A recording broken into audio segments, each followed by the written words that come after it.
fantástico libro, de un documento histórico, y además elaborado por un gran periodista, y de eso se trata el acontecimiento de hoy. Entonces uno ya no está acá en función del cargo que circunstancialmente ocupa, sino pues está en función de lo trascendente del evento y de que podamos vivirlo nosotros acá en nuestra casa, en la Facultad de Ciencias Económicas. El acontecimiento es un acontecimiento histórico, el que ocurrió en Argentina con el juicio a las juntas. Para aquellos que, como en mi caso, hemos vivido esos años tan dramáticos, ¿no es cierto?, aquellos de los 70, cuando comienza el germen de la violencia, y después padecer lo que fue un genocidio, ya no es cuestión de discutir números, pero un verdadero genocidio, la recuperación de la democracia y este acontecimiento histórico, como fue el juicio a las juntas. Como bien dice en algún momento el doctor Gil Lavedra, el diputado Gil Lavedra, la historia que teníamos que contar, pero no lo hubiéramos hecho. Necesitamos de alguien que pudiera hilvanar un poco estas cuestiones personales de aquellos que tuvieron la responsabilidad de llevar adelante esta epopeya, verdadera epopeya. Que como bien se dice por ahí en la comparación, ¿no es cierto?, con el juicio de Nuremberg, no es esto comparable, porque no era un gobierno de ocupación, ni era en definitiva un gobierno victorioso, era llevar adelante el juzgamiento de militares que todavía estaban enquistados en el poder. Y el libro tiene de maravilloso eso, que nosotros hasta aquí teníamos una versión dramática de los acontecimientos del nunca más. Y en este caso el libro lleva la visión de aquellos que tuvieron que estar al frente de tamaña decisión. El relato de los tiempos políticos del presidente, el presidente del doctor Alfonsín, la situación, en un momento cuando creo que es un relato de Estracera con Alfonsín, que Alfonsín dice, mire que yo no sé cuando me voy a dormir si al otro día me voy a levantar siendo presidente.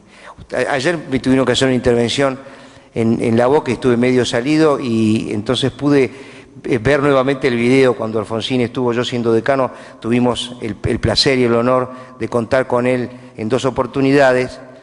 Y en la primera oportunidad, que vino en un momento muy difícil para Alfonsín, porque fue el año 92, ustedes se acuerdan, estaban todos muy jóvenes, yo también, el actual decano era miembro del Centro de Estudiantes, su esposa la presidenta del Centro de Estudiantes, y él un poco volvió a hablar de la importancia del juicio y hacía un correlato, quizás lógicamente porque se encontraba en este ámbito, de lo que fue también la reacción un poco capaz del juicio y el poder económico y el drama económico que se vivió en ese gobierno, que necesitó complementarse luego en la década del 90. El libro es maravilloso porque el libro descubre personajes que yo desconocía en profundidad, como puede ser Valer Garaos o Torlasco. Son muchas las notas que tomé de un libro que a mí realmente me apasionó. Quiero detenerme en un personaje, porque de esos personajes algunos los conocí, y a uno mucho, y especialmente después, que no cuando estábamos en la función, que es el fallecido Andrés D'Alessio, una persona increíble. Pepe se lo dedica a él junto con Nino y Alfonsín, que tuve oportunidad de encontrarme mucho con posterioridad durante la década del 90. Él asistía mucho al Congreso, colaboraba en nuestra fundación CESE, también un poco en lo que fue la posibilidad de que él accediera como decano de la Facultad de Derecho, tan buen decano. Y hay dos anécdotas que me vienen a la mente por propio de la personalidad. En una oportunidad teníamos una reunión y me llama, mira Horacio, yo no puedo ir porque entrando por la colectora de Escobar, el auto dio 4 vueltas y bueno, entonces estoy, no, pero ¿cómo? Vamos a dónde estás, en qué hospital. No, lo único que en una de las vueltas perdí un dedo y el lodazal no lo encontramos. Pero no pasa nada, la semana que viene nos vemos. Y otro día, en su estudio, muy pequeño estudio de la calle Lavalle, con lleno de papeles, único habitante, dice, uy, che, me tengo que rajar que me voy a hacer diálisis. Y esa era la vida de ese hombre maravilloso, ¿no es cierto?, con ese concepto de la ley, con todos sus problemas de salud también relatados en ese libro, en este libro. De modo tal que encontrar a estos hombres, con sus debilidades, con sus temores, un poco con su inconsciencia, como yo digo, un día que fui caminando, me acuerdo, unas cuadras con Estracera, y que a mí me da un poco de temor caminar con él. Caminamos por Callao, lo único que le pregunté, le digo, 2 atados y hasta 4 también, ¿no es cierto? Todas esas cosas, este libro los pone en blanco y negro, pone a los hombres del juicio. Y este libro, yo no estoy acá para hacer el panegírico de Pepe Eliashev, a quien todos conocen, pero cuento y siempre vuelvo a las anécdotas. Un amigo común, en su cumpleaños siempre asiste otro gran periodista, que es un característico redactor de columnas de la tarde de una radio muy conocida, y yo un día viniendo creo que al rectorado, a la tarde, Pepe estaba todavía en Radio Nacional, y él hizo el desarrollo, creo que era del caso de la AMIA, con una lucidez y una brillantez, que yo viéndolo el fin de semana a este otro periodista, le comenté lo entusiasmado que estaba con la columna de Pepe. Y digo, bueno, con tus columnas, dice, sí, pero yo la escribo, la preparo, la redacto, la releo, y después, en ese momento, con habilidad, pero la estoy leyendo. Yo creo que debe ser el único periodista, Pepe Eliashev, que es capaz, no solo de encontrar las palabras adecuadas, sino de desarrollar, y durante 40 minutos, 1 hora, una idea para llegar con tanta fuerza y transmitir el mensaje. Eso es la condición del periodista. El lunes pasado, un chico que es casi como un sobrino, el hijo de una amiga, cumplía años, 22 años, y está estudiando en la TEA, que es una destacada escuela de periodismo. Y yo dije, ¿qué le llevo? Y le compré este libro. Le compré este libro porque primero una cosa que me impresionó mucho. Yo tengo 56 años, él tiene 22. Cuando él nació, esto no había ocurrido. Del 55 para acá había caído Perón, fue derrocado, vino la persecución política, hubo sucesivos golpes militares, recuperación parcial de democracia, luego el 73, el genocidio, el juicio. Me dio la sensación que como lo que en otros países pasa en 3 generaciones, acá de pronto pasó en una. Ese es el drama un poco de nuestra Argentina. Y que me parecía entonces que eso era importante que lo conociera, pero además que lo conociera de la letra de un gran periodista. Y yo me animaría a decir de un amigo de la casa, voy a inventar una palabra que nos revisita, porque el prefijo del reencuentro, porque estuvo el año pasado Pepe en las jornadas que hacen acá el Centro de Estudiantes junto con el Colegio de Graduados, y entonces hoy vuelve. Por lo tanto lo consideramos un poco como un amigo de la casa y esperamos que sea recíproco, pero lo que sí estamos seguros, que es un amigo y un defensor de la escuela pública, que independientemente de nuestra forma de pensar, es el denominador común que nos une y que nos convoca periódicamente. Pepe, bienvenido una vez más.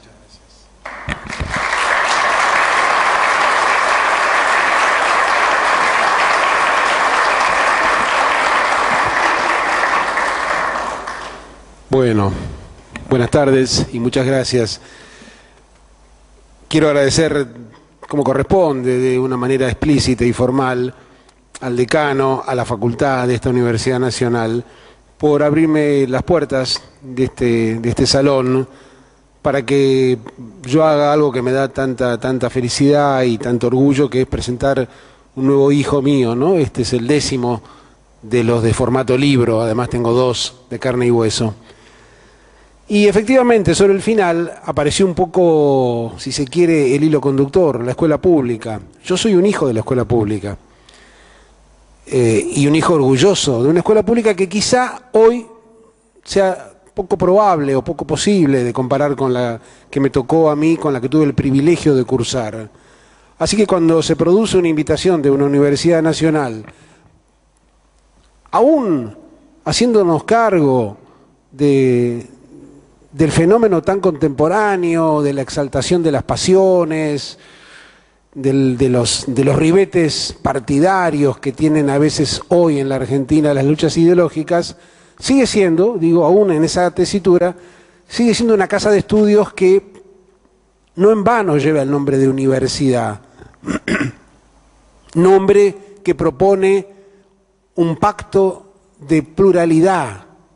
Las universidades públicas, o sea, aquellas que solventamos los argentinos que pagamos impuestos, si lo sabrán ustedes en ciencias económicas, qué significa pagar impuestos, las universidades públicas son, por definición, por antonomasia, los ámbitos predilectos de la diversidad de opiniones. En consecuencia, y a la luz de lo que me ha tocado vivir en estas últimas semanas y meses con la presentación de los hombres del juicio, cada vez que una invitación provenía, como han sido varios los casos, Mendoza, Córdoba, Rosario, La Plata y ahora Lomas de Zamora, han venido no Universidad de Buenos Aires, paradójicamente, que es donde yo vivo. Cada vez que se han producido invitaciones, a mí me da una profunda felicidad y un profundo orgullo. Los hombres del juicio es en esencia, antes que un libro, un intento de hacer justicia. Y voy a tratar de explicar por qué lo defino así. He dicho y está planteado en el libro, en su prólogo, que a diferencia de otros trabajos míos, este libro llegó a mí, yo no llegué a él. Yo no lo pensé, no lo soñé, no lo propuse a la editorial. Es más, soy muy sincero en el prólogo cuando cuento que una semana antes de que el libro apareciera en mi vida, yo había firmado un compromiso con Sudamericana para otro libro, un libro que me está esperando por otro lado. Pero apareció esto, y apareció de la manera más insólita. Apareció a través de la propuesta de tomar un café con uno de los miembros de la Cámara Federal, Ricardo Gil Lavedra, café al que yo fui, confieso y lo digo una y otra vez, lleno de suspicacia, porque no me imaginaba para qué me llamaba. Lo he entrevistado a Gil Lavedra 1000 veces como dirigente político, pero me llamó la atención la llamada y el cierto tono de la voz, y que quería hablar a solas conmigo, y yo confieso que tuve la sospecha, porque no era la primera vez que me pasaba, que había de por medio quizá alguna iniciativa de postularme a algún cargo. Yo no tengo militancia partidaria, ustedes saben quién soy y quién no soy, pero no creo que mi lugar sea la política en los partidos. Anularía mi condición de periodista. Así que de alguna manera fantaseaba con la idea de que qué le diría a este buen hombre cuando me indicara que bueno, que venían las elecciones y que yo soy uno de esos independientes, que a ellos les gustaría. Me pasó con otras fuerzas políticas, no era la primera vez. Pero la gran sorpresa es que me dijo esto. Los años van pasando, se aproxima el 25º aniversario de la lectura de la sentencia en el juicio de las juntas militares. Nosotros, los integrantes de la Cámara Federal, y Julio, se refería a Estracera, somos muy amigos con nuestras mujeres, somos como una especie de grupo de camaradería. Se ha formado un gran vínculo desde aquel momento, siempre nos hemos visto y siempre hemos tenido la fantasía de que la historia, que el juicio no había sido contado. La fantasía era que esta historia debía ser contada. Que la debíamos contar nosotros, dicen ellos, me dice Ricardo, pero no la vamos a hacer. Ya se murió Andrés, se había muerto el año pasado el doctor D'Alessio, y si lo hacemos va a ser un mamotreto, va a ser ilegible, va a ser un libro de abogados para abogados. Y bueno, yo lo cuento porque es la pura verdad. Obviamente cuando escuché lo que voy a decirles ahora me corrió frío por la espalda. Me dijeron, hemos pensado que vos sos la persona que lo puede hacer, y lo hemos pensado por unanimidad. Bueno, así nace el libro. La editorial, por supuesto, acepta con mucha alegría este proyecto. Es un proyecto difícil porque este no es un libro de encargo. Yo no les hice el libro a los camaristas, este es el libro mío, pero es un libro que se construye esencialmente sobre dos grandes pilares. Uno de esos pilares son ellos. Yo les digo, voy a hacer el libro, lo voy a firmar yo, soy el último responsable. Nunca leyeron el texto original ni me lo pidieron, y esto habla de la grandeza de estos hombres, pero necesito de ustedes. Bueno, te vamos a dar nuestras vidas. Y fueron largas sesiones. Alguno de ellos, cuyo nombre no voy a decir, cuando terminaba me decía, se va el psicoanalista, porque efectivamente eran las vidas de estos compatriotas a los que el destino, la historia, la coyuntura, vaya uno a saber qué, puso en el camino de una decisión trascendente. Hombres diferentes y parecidos. Las diferencias son conocidas. Arlañán es un hombre que toda su vida ha militado en el justicialismo y jamás ha aflojado en su pasión justicialista. El mencionado Gil Lavedra es un hombre del radicalismo, como también lo era D'Alessio. Otros han tenido una tesitura absolutamente apartidaria, como Torlasco, como Ledesma, como Valer Garaos. Y yo ahí creí entender que las vidas de ellos merecían ser conocidas porque los acontecimientos históricos son producidos y fabricados y generados y ejecutados por seres humanos. ¿Quiénes eran estos personajes que tuvieron frente a ellos a los leones cuando no estaban en el circo, en el zoológico? ¿Quiénes eran estas personas que, como lo muestran las fotos del libro, tenían sentados en el atril de los acusados a individuos con el uniforme de almirante de la Armada Argentina, teniente general del Ejército Argentino, brigadier general de la Fuerza Aérea Argentina? ¿Quiénes eran? Y me metí en esa historia, y cuando me fui metiendo y la fui reconstruyendo, después de largas jornadas de testimonios, y cuando se desgrabó, y cuando eso sufrió todo el proceso costosísimo de edición, llegué a la conclusión de que valía la pena, porque junto con la historia del juicio, yo debía contar a la gente que sigue después de mí, mis hijos, mis nietos, quiénes eran estos caballeros y cómo fue que se hizo lo que se hizo. Y la otra parte central es, junto y en paralelo a las vidas de estas 7 familias, los 6 jueces y el doctor Estracera, lo que es el meollo, la naturaleza del juicio, qué se juzgó, cómo se juzgó, por qué se juzgó, para qué se juzgó. Y sin duda, lo dejaré para dentro de unos minutos, en el subtexto, la médula política. Yo no puedo mentir, no voy a mentir, el libro no es un libro inocente, el libro no es un libro desinteresado.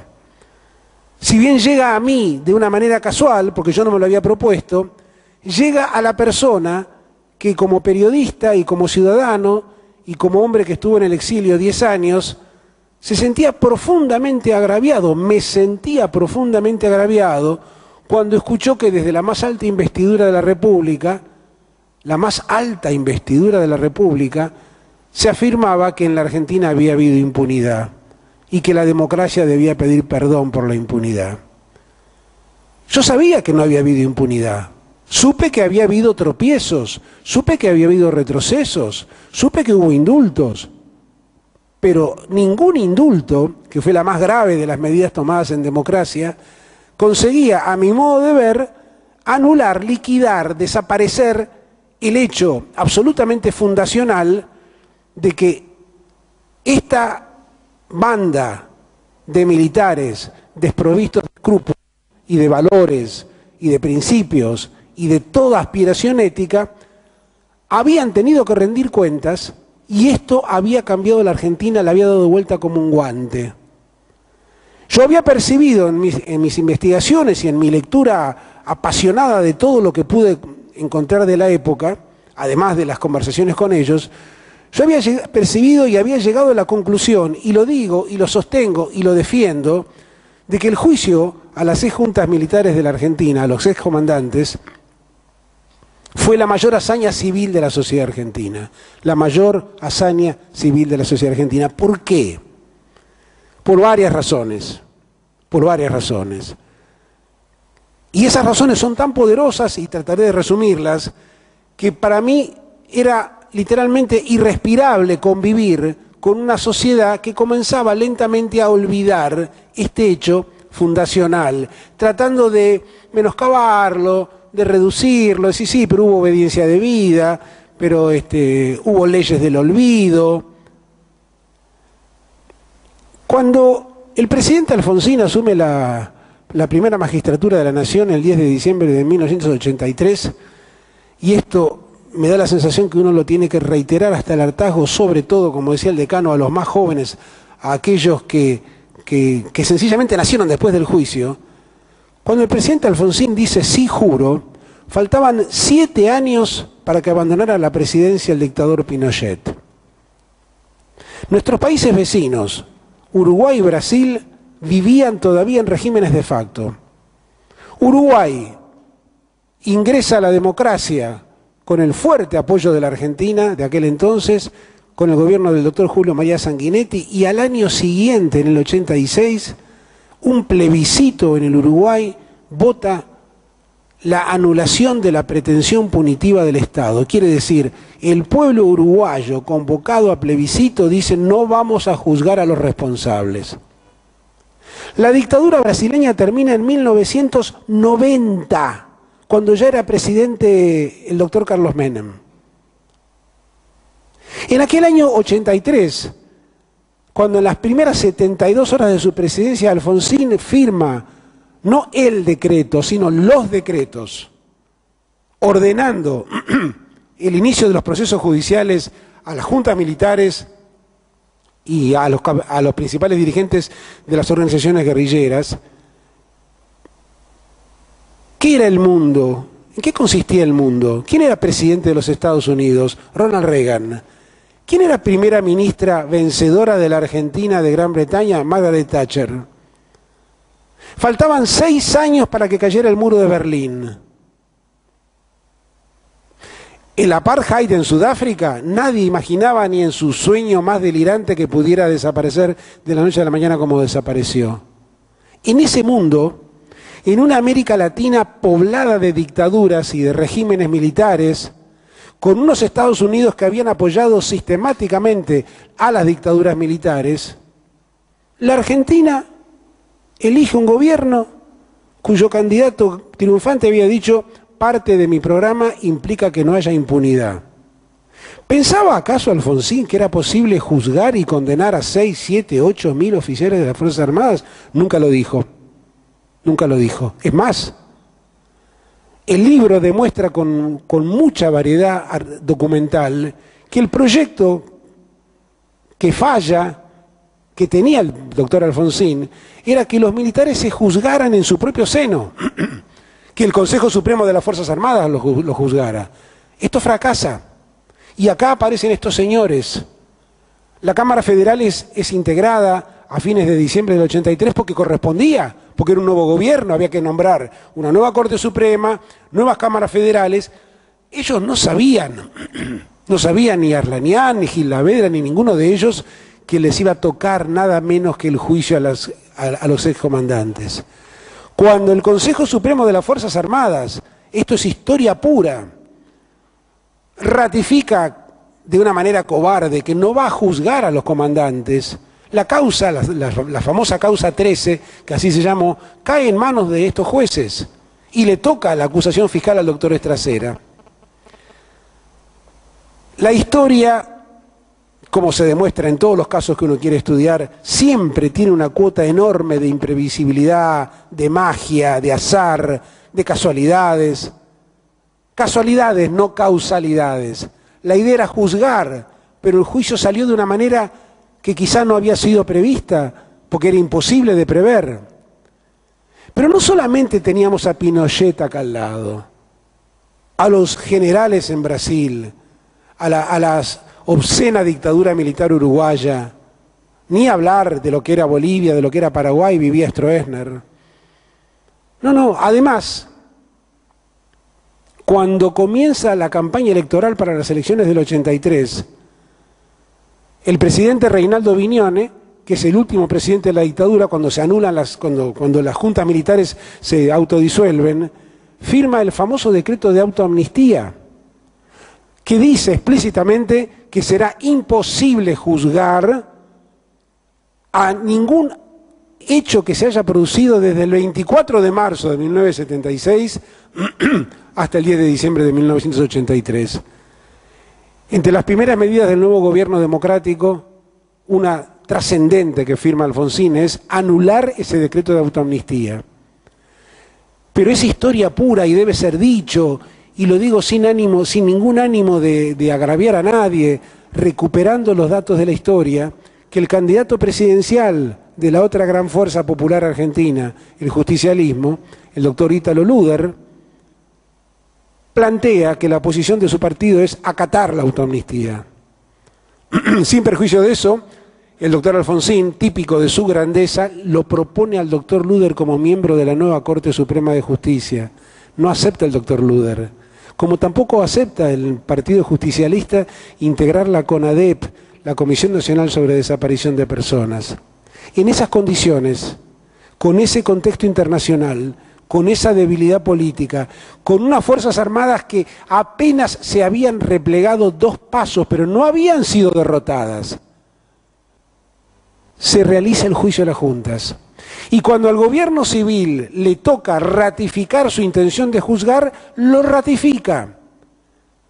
A sabiendas de que en el Senado no tenía la mayoría, el único poder político del partido de gobierno era la Cámara de Diputados. Este juicio se desarrolla en unas condiciones de independencia y de neutralidad política del Poder Ejecutivo notables. El libro recoge, porque yo soy esencialmente un periodista, no soy un teórico, recoge algunas anécdotas esenciales, como por ejemplo la única noche en que el doctor Alfonsín, presidente de la Nación, habla con los jueces, uno de los cuales deciden oír, el doctor Ledesma, que lo explica con una gran gracia. Dice, yo no me puedo sentar con un presidente, yo soy juez. El resto sí va al departamento de 2 ambientes, del doctor Carlos Nino, permiso, en la ciudad de Buenos Aires, y les comunica al doctor Alfonsín su preocupación. No les pide nada, dice que está muy preocupado, que el clima es muy pesado, que las presiones son muy fuertes. Los jueces le dicen que lo mismo les pasa a ellos en los tribunales.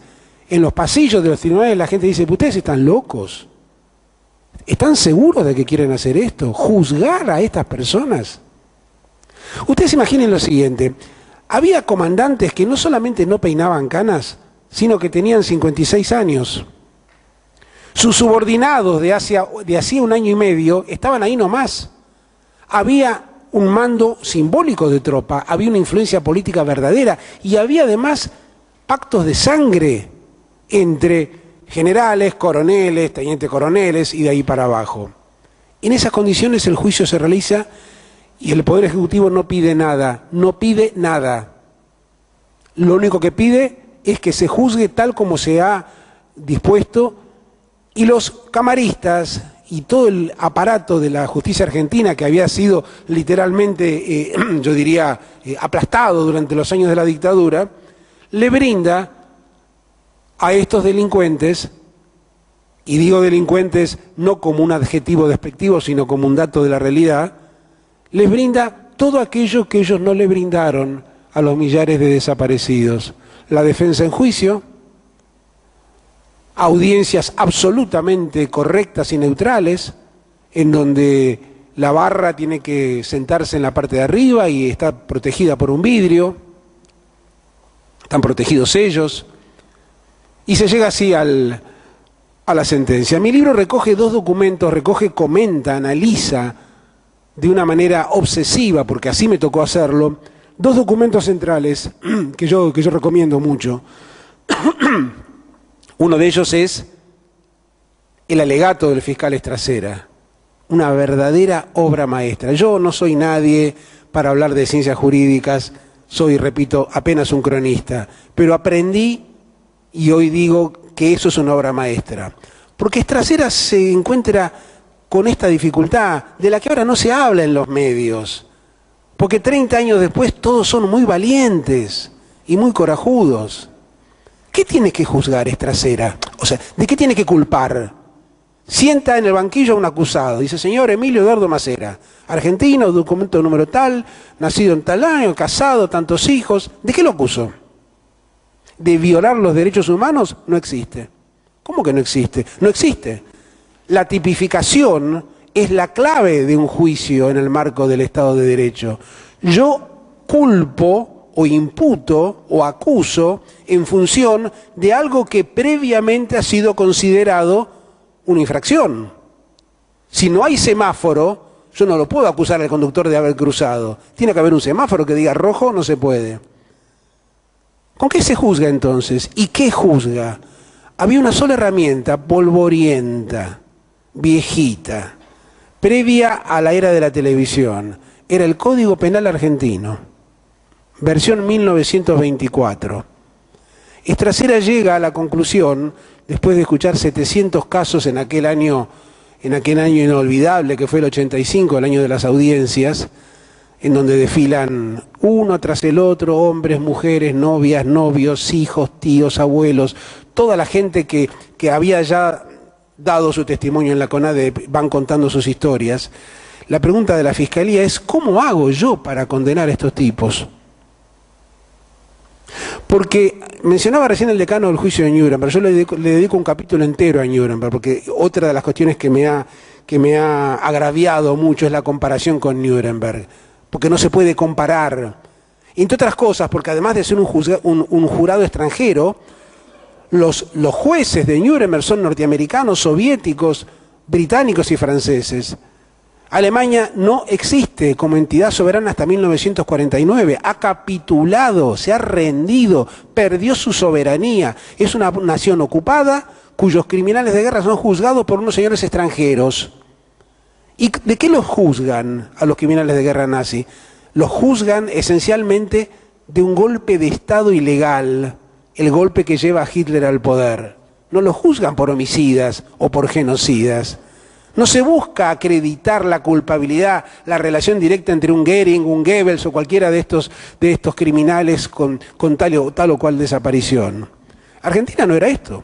Este era un jurado argentino, nombrado por la justicia argentina, que tenía un gobierno absolutamente legítimo, votado por los argentinos y que resolvió juzgar al gobierno precedente. Entonces uno se pone en 1985 y se pregunta, ¿y quién lo había hecho? ¿Quién había hecho algo así? ¿Qué país del mundo juzgó a un gobierno? Y esta fue mi tarea más preciada y de la que me siento más orgulloso. No solamente el capítulo sobre Nuremberg, sino el capítulo sobre las otras experiencias internacionales que ratificaban que el juicio argentino es absolutamente inédito. No tiene antecedentes, no tiene paralelos, no tiene comparaciones. Me valgo inclusive de ejemplos un poquito extravagantes. En Camboya, o Kampuchea, como se la llama en su idioma original, un pequeño país asiático de 10 millones de habitantes, un gobierno siniestro de los llamados Khmeres rojos se cargó a 1,5 millones de personas, eran 8 millones cuando sucedió esto. Uno de los genocidios más brutales de la historia del siglo XX. Investigo, porque en definitiva eso es lo que hace un cronista, no es ninguna gran hazaña, hay que buscar y se consigue. Y veo que hay un solo procesado, hoy día, que está por cumplir 90 años, uno de los principales cabecillas de aquel movimiento demencial. Y el juicio hoy, en una Camboya democrática, lo auspicia las Naciones Unidas.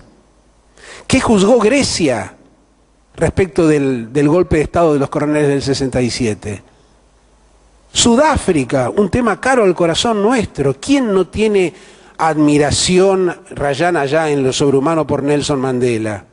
Ese hombre increíble que pasa 27 años en la cárcel, no la estuvo pasando bien.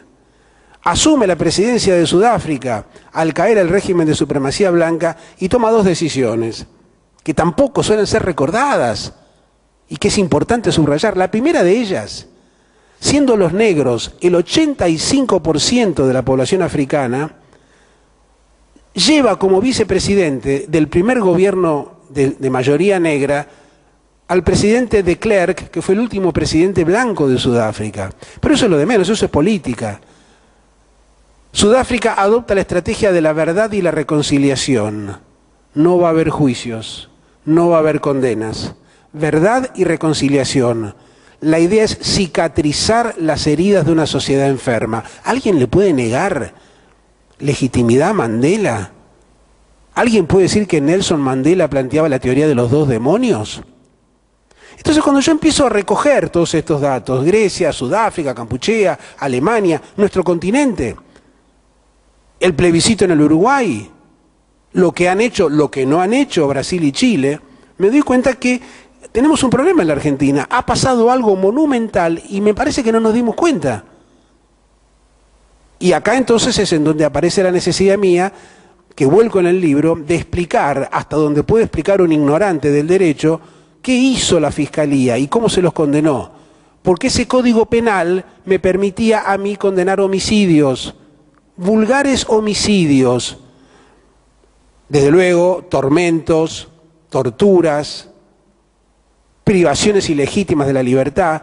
Todas estas cuestiones son tipologías del Código Penal, pero no se habla de lesa humanidad, porque, mis queridos amigos, en el año 84-85, la Argentina todavía no había suscrito los pactos de San José de Costa Rica, y en consecuencia, en el mundo entero, la idea del Tribunal de la Corte Internacional de Justicia de La Haya no tenía vigencia.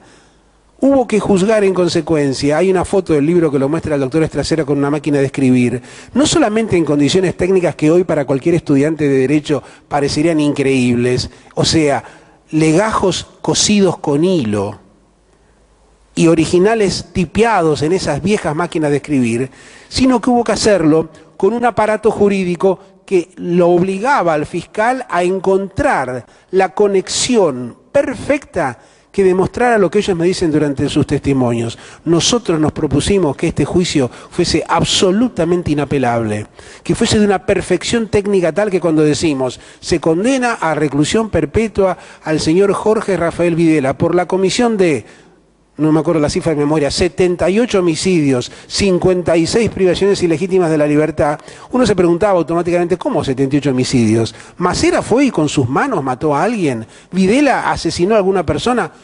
No me consta. Lo más probable es que jamás se mancharon sus propias manos.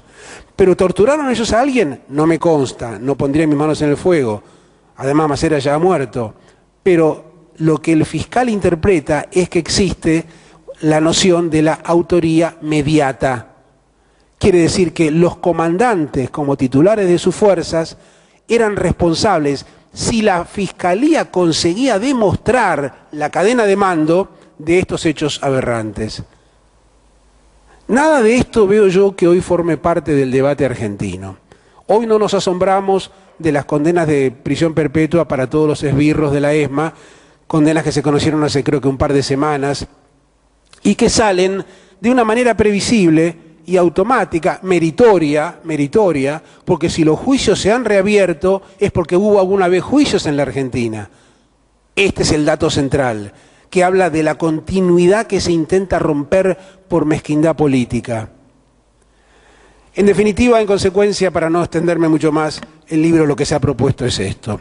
Es no solamente rescatar de manera, que no es mi caso, porque yo no soy propagandista de nada, no de rescatar con el lenguaje de la trinchera, un episodio que demostró una decisión política gigantesca de parte de aquel gobierno tan débil, sino explicarle a la comunidad del derecho, abogados, jueces, pero sobre todo a mis compatriotas, que delante de nuestros propios ojos hemos tenido y tenemos un momento realmente incandescente por lo luminoso. Yo soy una persona a la que a mí me cuesta mucho encontrar todos los días motivos suficientes de orgullo como para imaginar que tenemos un porvenir venturoso. Probablemente sea una dificultad mía, quiero decir, quiero a mi país, naturalmente, vivo acá porque quise vivir acá, porque volví después del exilio, nadie me obligó a volver, yo quise volver, y no le reprocho a mi país nada, pero soy muy crítico de mi sociedad, no soy un propagandista de la Argentina. Y en consecuencia he descubierto que este hecho es un hecho maravilloso, que valía la pena iluminar, valía la pena subrayar, recuadrarlo, para no olvidarlo. El elemento político del cual hablaba y con el que termino es que si esto es un acto de justicia, no tiene la intención de reivindicar a ninguna fracción partidaria. El libro sí está dedicado a la memoria de 3 personas, 2 de las cuales quise mucho, como Alfonsín y D'Alessio, y otra a quien no conocí como el doctor Carlos Nino, pero que debe haber sido uno de los cerebros más brillantes de la transición democrática argentina. el autor de un libro absolutamente obligatorio que se llama La Argentina, un país al margen de la ley. Así que esa dedicatoria no tiene una intencionalidad partidaria que en mí sería imposible. Pretende aportarle a un momento como este que vivimos, en donde todos los días hay un intento de reconstruir la historia con fines absolutamente parciales, la totalidad de lo que es la peripecia democrática argentina. En la Argentina no hubo impunidad. Muchas gracias.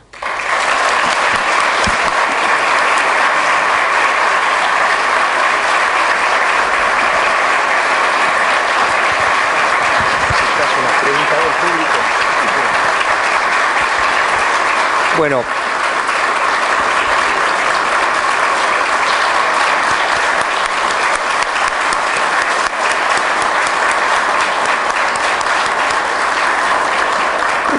muy brevemente hacemos un espacio para las preguntas, pero voy a abusar un poco del uso del micrófono y quiero que relates, Pepe, lo que para mí fue otro hallazgo, que es no solo por la anécdota, sino por el trasfondo, que es la protección de los videos en Noruega.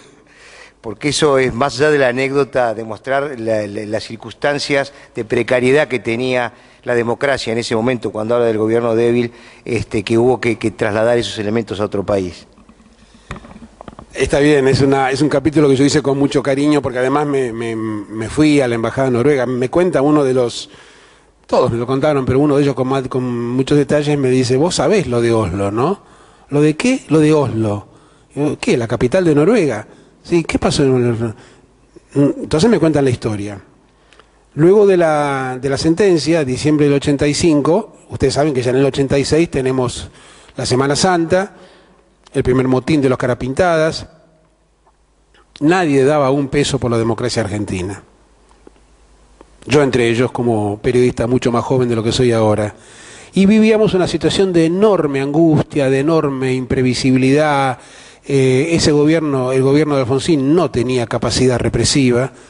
Algunos de ustedes deben recordar el famoso general Alaiz, que avanzaba rumbo a la capital federal y que nunca llegó, con los tanques de no sé de dónde, de Curuzucuatea. Estábamos a la buena de Dios, en una situación de enorme debilidad,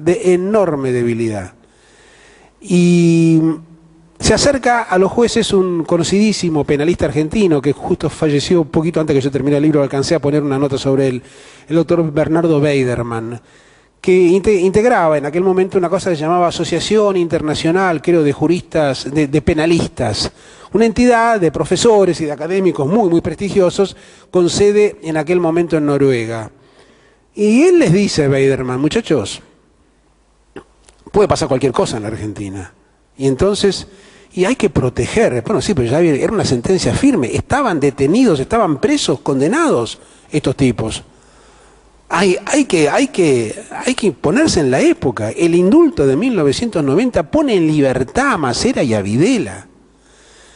¿Y qué es lo que sugerís? Le preguntan. Y yo sugiero que todo lo que sea la prueba habría que dejarlo a salvo. Porque la prueba es lo que llevó al veredicto. Esto es justicia pura, en estado puro. Y la prueba es lo que haya. Entonces le dicen, bueno, están los videos. Sáquenlo del país.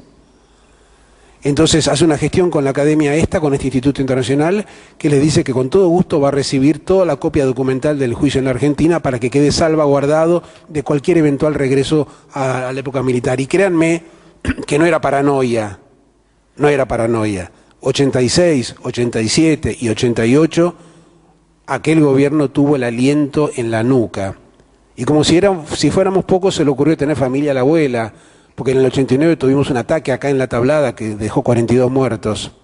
Bien, es así que toman la decisión los jueces y dicen, vamos a juntar todos los cassettes. En aquella época eran cassettes, no existía el DVD, los métodos de digitalización eran absolutamente inimaginables, es más, ni siquiera VHS, eran Numatics de este tamaño. Había, no sé, tan grande era la cantidad que cuando se toma la decisión y el gobierno de Noruega de manera confidencial ratifica que los invita, les paga el pasaje y el alojamiento y los invita a todos los integrantes de la Cámara a llevar personalmente los videos a Noruega, ahí se hace el operativo nocturno que yo digo, alguien tiene que hacer una película que no voy a hacer yo.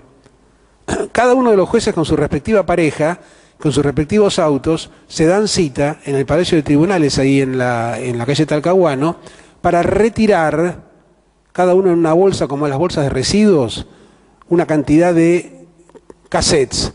Consiguen la autorización del que en ese momento guardaba el material, diciéndole que los quieren copiar, que los quieren hacer no sé qué cosa, cambiar el formato, y se lo llevan, y se van a 6 al día siguiente. A la semana siguiente, miento, copian clandestinamente y llevan la copia a Noruega. Y en Noruega son recibidos por el Parlamento noruego. Está la foto del Parlamento, yo la puse a propósito, el Storting se llama el Parlamento noruego, y son recibidos por el gobierno noruego. ¿Y en dónde ponen los videos los noruegos? Los ponen en el Parlamento de Noruega, en una especie como de cofre, en donde está guardada la primera versión original de la primera constitución noruega de la Edad Media. Esto pasó, la idea, y siguen estando ahí. Entonces, cuando me comentan la historia, le necesito chequearla, voy a la embajada de Noruega, inicio una serie de contactos con el embajador, tengo correspondencia con el Parlamento noruego y me confirman que ahí están, gozando de buena salud hace ya de esto 20 y pico de años, los videos del juicio de las juntas.